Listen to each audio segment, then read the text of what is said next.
اس لیے وہ اللہ نے دو مخلوق پیدا کیے ہیں، ایک انسان پیدا کیے ہیں، دوسرے پٹھان پیدا کیے ہیں، اور خاص طور پہ وہ والے یہ جتنا آپ ان کو ماریں گے یہ اور لڑیں گے۔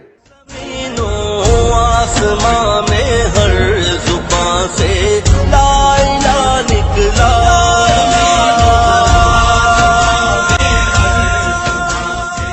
پاکستان کے بھیتر اس پہ آپ قابو پا لیں گے تو کیسے کیا جائے گا؟ یہ کیسے آپ آتنکواد پہ قابو پائیں گے 3 مہینے کے اندر؟ اتنی مشکل ہندی استعمال، آپ کا مطلب کہ دہشت گردی؟ دہشت گردی کو آپ کہہ رہے ہیں کہ 90 ڈیز میں آپ ختم کر دیں اس گے؟ کا کیا ہم نے نام کیا تھا؟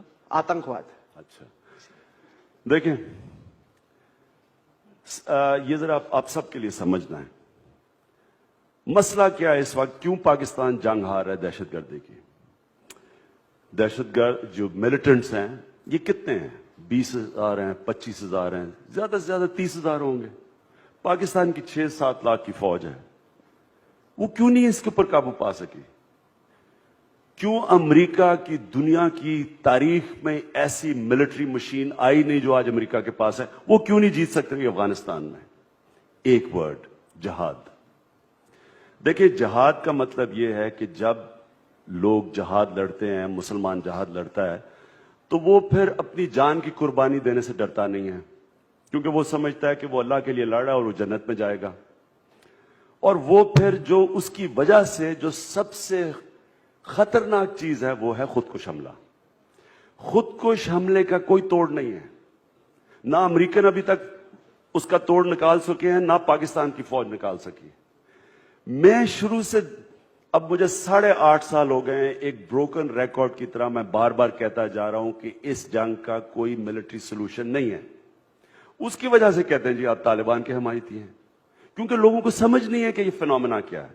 میں وہ پاکستانی ہوں جس نے 20 سال پہلے کتاب لکھی تھی اپنے قبائلی علاقے پہ جس کا نام تھا واریر ریس۔ وہ کتاب میں نے انگریزوں کی ساری تاریخ بتائی تھی، جو 80 سال انگریز انٹریکٹ کرتا رہا قبائلی علاقے سے۔ انگریز نہیں جیت سکا، وہاں سپر پاور تھا اپنے وقت کا، وہ دلدل میں پھنسا ہوا تھا۔ آپ حیران ہوں گے کہ وزیرستان میں زیادہ انگریز فوجی مرے بنسبت سارے ہندوستان کے اندر۔ اس لیے وہ اللہ نے دو مخلوق پیدا کیے ہیں، ایک انسان پیدا کیے ہیں، دوسرے پٹھان پیدا کیے ہیں، اور خاص طور پہ وہ والے یہ جتنا آپ ان کو ماریں گے یہ اور لڑیں گے۔ میں اس لیے ان کو بتاتا جا رہا تھا یہ کاؤنٹر پروڈکٹیو ہے۔ آپ بامبنگ کر رہے ہیں ان کے گاؤں کے اوپر، آپ آرٹلری چلا رہے ہیں، ان کے بیوی بچے مار رہے ہیں، وہ چپ کر کے ہاتھ نہیں، وہ جا کے جدھر طالبان تھے ہی نہیں، اس کولیٹرل ڈیمیج کے 2 سال نے پاکستان طالبان پروڈیوس کیا۔ ہمارے پاس تو طالبان ہی نہیں تھے، تو ہم نے یہ احمقانہ جو فیصلہ کیا اپنی فوج بھجوانے کے وزیرستان، جو میں روکتا رہا، میری پارلیمنٹ میں تقریر بھی ہے اس کے اوپر، میں نے ساری تاریخ کوٹ کی۔ تو ہوا کیا ہے کہ جو ملیٹنٹس ہیں انہوں نے پاکستان کی فوج کے خلاف جہاد ڈکلیئر کر دی ہے۔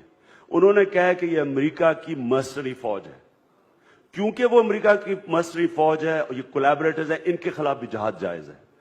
جہاد کی وجہ سے ہمارے جی ایچ کیو کے اوپر خودکش حملے ہوئے، ہمارے نیول بیس پہ خودکش حملے ہوئے، ہمارے ایئر بیس پہ خودکش حملے ہوئے، اور یہ خودکش حملہ ڈیوسٹیٹنگ ہوتا ہے۔ اس کا جب تک آپ جہاد کا نیریٹو ملیٹنٹ سے نہیں لیں گے یہ جنگ ختم ہی نہیں ہونی، اور پاکستان ڈوب جائے گا اس جنگ میں۔ اس لیے اب میں حال آپ کو بتاتا ہوں۔ تو تحریک انصاف کیسے اس کے اوپر قابو پائے گی؟ ہم جب پہلے دن انشاءاللہ جب سویرنگ ان ہوگی تحریک انصاف کی، پرائم منسٹر کی، تو پہلے دن اناؤنس کرے گا کہ ہم امریکہ کی جنگ سے ڈس انگیج کر رہے ہیں۔ نہ ہم امریکن ایڈ چاہتے ہیں، نہ ہم ڈرون اٹیکس چاہتے ہیں، کیونکہ ڈرونز بھی انہی لوگوں کو مار رہے ہیں جن سے پاکستانی فوج لڑ رہی ہے۔ تو اس لیے وہ نیریٹو یہ کہتا ہے کہ جی یہ امریکہ کی جنگ لڑ رہے ہیں اور امریکہ کی مرسنری فوج ہے۔ ہم جب ڈس انگیج کریں گے اور پھر ہم اناؤنس کریں گے جہاد ختم، کیونکہ ہم امریکہ کی جنگ نہیں لڑ رہے۔ جس وقت جہاد ختم ہوئی ہم جنگ جیتیں گے کیسے؟ میں کیوں کہہ رہا ہوں 90 ڈیز میں؟ کیونکہ میں جانتا ہوں سارے قبائلی علاقے کو۔ میں 1 لاکھ لوگوں کو وزیرستان لے کے گیا، جرنلسٹ کو لے کے گیا وزیرستان کے لوگوں سے ملانے کے لیے جو سب سے زیادہ لڑنے والے ہیں، ان کو صرف یہ بتانے کے لیے لے کے گیا تھا کہ جرنلسٹ جب ان سے پوچھیں گے کہ کیا اگر جہاد ختم ہوگی آپ اپنے علاقے کو واپس لے لیں گے؟ آپ کے پاس، ہمارے پاس 8-9 لاکھ قبائل کے لڑنے والے لوگ ہیں، ملیٹنٹس ہیں،